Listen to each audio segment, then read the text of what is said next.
that the Pope gains recovery 100%.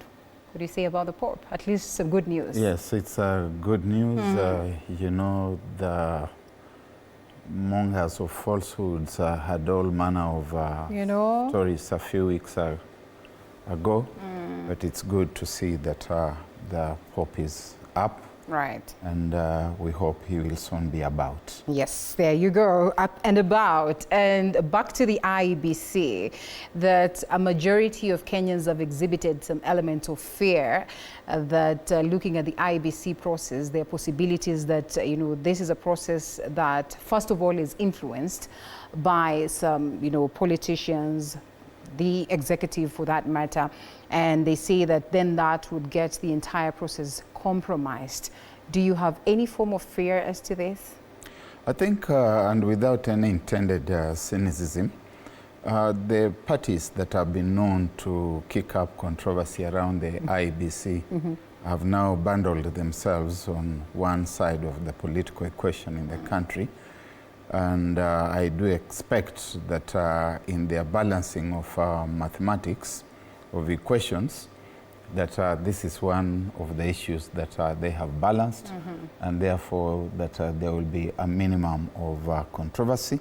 As I've said earlier, I expect that those who are going to be eventually appointed to those positions will understand the history that the Commission has had, and that they get there ready to do their work with their essential speed, spice, and the essential credence. And so that we minimize controversy around the IEBC. The IEBC is the umpire in the most important decision that Kenyans make, and we expect to see the integrity.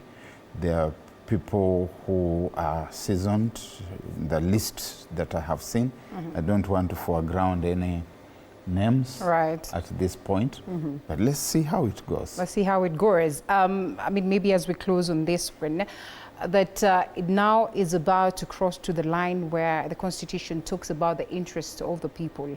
And we realize that indeed the interest of very many Kenyans, you know, has not been factored in. Like you rightfully say, the constituencies that do not have representatives as it stands right now, for them to wait until, 2027 is just going against what the Constitution requires and dictates as to representation. When you look at this, and you have mentioned that, you know, knowing Kenyans and knowing how we operate, you know, there are possibilities that we could see people rushing to court to litigate on some of the matters and some of the factors, individuals that will have been picked at this very point. Do you suppose that the courts are ready and set to address this, and in a manner that will not go against what is the interest of the people of Kenya? I think the courts are always very ready.